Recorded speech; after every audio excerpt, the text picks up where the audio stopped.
Local news matters. Yeah. We think that local news, people say that local news is dying. I don't think local news is dying. I hope not. It's not, it can't. It can't.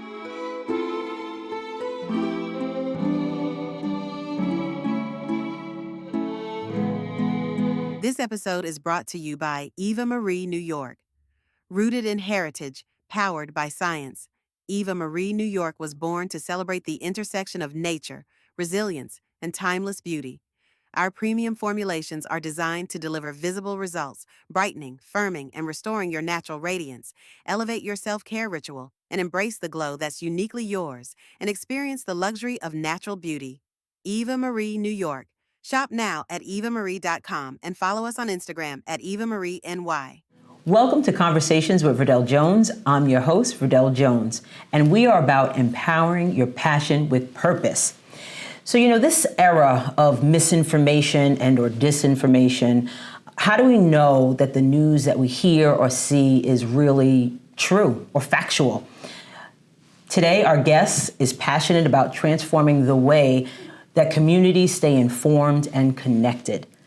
We have Coralie Saint-Louis. She's a journalist. She developed this app. It's a media tech app, which I'm going to ask you about. Switching from media to tech and how that went. So she's an entrepreneur that's passionate about sharing information with individuals and making sure that it's local and that local communities can get the information that they need and when they need it. That's correct. And the name of the app is Enpak Social, yes. All right. So I want to thank Coralie for being here again. Thank you for having me. It feels like a reunion. It's awesome. It's awesome. So tell us what Enpak is. Enpak Social. Enpak Social, nowadays we get our news from social media. Mm-hmm. And because we get our news from social media, it's I don't want to call it a cesspool, but it is a cesspool. You don't have access to real news and real information anymore. It's a mixture of, fake news, and now you have AI, or artificial intelligence, where people are creating fake news stories. So Enpak was created because we wanted to highlight and amplify local news. We want people to have access to not just real news, but news in their community that they can use to engage civically. Yes. Because the more informed you are, the more engaged you are in your community. So by knowing what's happening in your backyard and having access to reporters who live in your community and who understand your community, it makes it easier for people to engage with news and to consume news even better. Right. So you've created an app. Yes. And so technology, you're a journalist. I am a journalist. But you went into the technology area. How did you make the transition, or how did you use your journalistic skills and then translate that into an app? I think with me being a millennial, when I entered the field, around the time when I entered it, that's when journalism was slowly transitioning into digital media. So I entered in the digital media phase where I was doing, social media. I was doing websites and CMSs. So I have a little bit of understanding of the tech side, but I wasn't really completely immersed into technology, into the tech world. So now it's been quite of a transition, but not a huge transition for me. Right, you were already tech savvy. I was already tech savvy. Yeah. But to say that, I was a techie and, I was a developer, I was coding, I wasn't really familiar with that world. I knew the basics. Wow.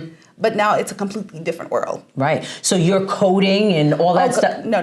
Oh, okay. I'm not coding. I was like, whoa. I am not coding yet. Okay, I am not coding yet. But no, I have this amazing team that's assisting me. So my team is great. They're coding. They're doing all the technical side of the app.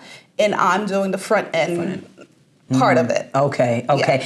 And how long ago did you start Enpak Social? So the idea came to me in November 2022, and it's been just a straight, going straight on since then. Wow. Just powering through. Wow. So came November 2022. I had the first designs by January 2023, and then, the first app MVP, our first MVP, was released in March 2024. Wow.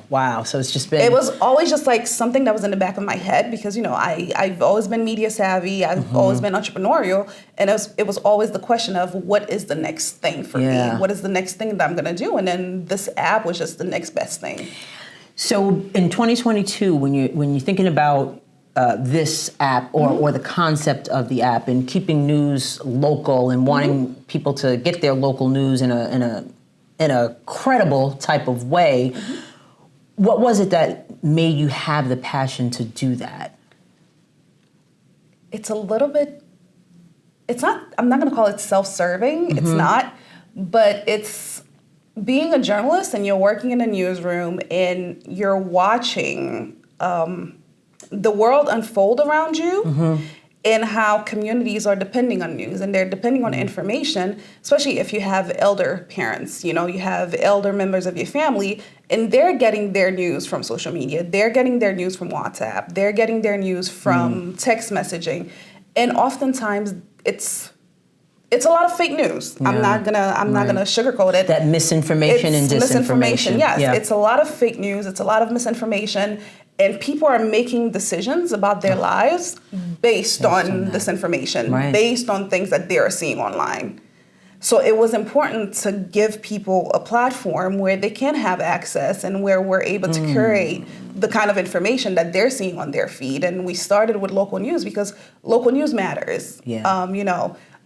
We think that local news, people say that local news is dying. I don't think local news is dying. I hope not. It's not. It can't. It can't. Right. We need local news. Local news matters. It's important. So it was really important for me to highlight local news reporters, local news that matters to you, local news in your community, because once you know what's happening in your community, it's easier for you to stay engaged. Absolutely. Yeah, and to make decisions about your future. Right.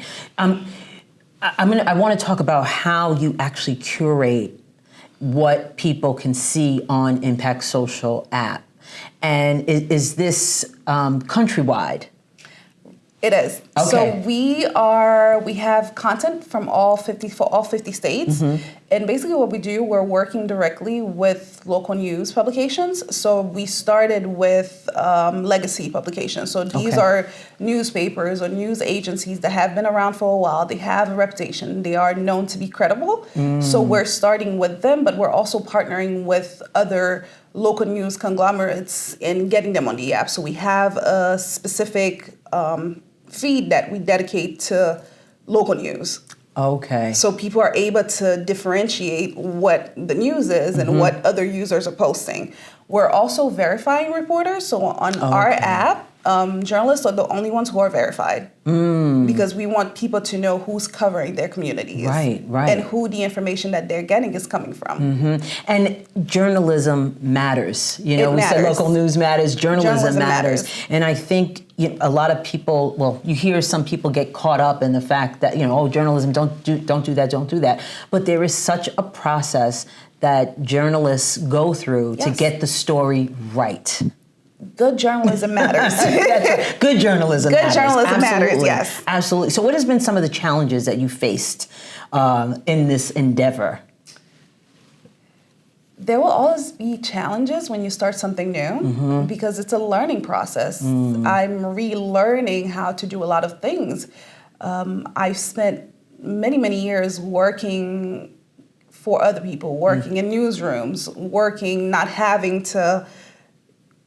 This is something that didn't exist before. And this is something that I have to do on my own. This is something that I have to learn. I have to wake up every day and I have to learn something new. I have to learn legal. I have to talk to, I have to speak to lawyers. I have to figure out, okay, what can I do and what can I not do? I have to learn how to run a business properly. I have to learn how to manage a team and how to bring people together. I'm exhausted already. Thank you. Thank you. And it's like, sometimes I say it, it's like, this is worse than working a full-time job because you're constantly and you're always working. Always. Like you don't have any time off. Before when I used to work full-time, after a certain time, you're done. You're done. you're done. You're done. But when the emails come in at 9 o'clock, you're not going to answer the emails at 9, but then you're still thinking about the email all night. It's like, okay, how am I going to answer this? Who can I reach out to? Who do I connect with? So I think the challenge has been learning how to do this well. Right. And being successful at it. Yeah. I mean, it's really a big undertaking, but it's so important. So I want to thank you for that. Where did this, why did you want to be a journalist? I'm nosy. No. I like that answer. I'm very curious. I've always been very curious. Yeah. That's my word. I'm very curious. I'm a very curious person. I've always been fascinated by stories and information and other people's lives and, why things are the way they are, why things happen the way they do, who's making the decisions, and why are decisions being made the way they are. So I've always been passionate about journalism, but I have a little tidbit story. So I grew up in Haiti, and growing up in Haiti, women were not always seen or heard. And as a young girl, the loudest voice that I used to listen to, it was this reporter on the radio. Her name was Liliane Pierre-Paul. And she was the loudest woman that you could hear. 5 o'clock, the top of the hour news. And she's speaking truth to power. Wow. Every day. And that was the woman that my dad listened to her, and she was the loudest voice that I used to listen to, and she kind of inspired me. It's, to be fearless and to ask questions and to fight for your rights and to speak for yourself. I love that. So it kind of came from that, and then my curiosity matched with her influence helped me go into journalism. I love that. Thank you for sharing that. So tell people how they can, first of all, they need to download the app. Yes, right? please download the app. And how to contact you and all that. So you can look in that camera and let people know how to get in touch with you and how to download the app. So the app is Enpak Social. EN, and as in Nancy, PAK. It's available in the app stores, Android and iOS.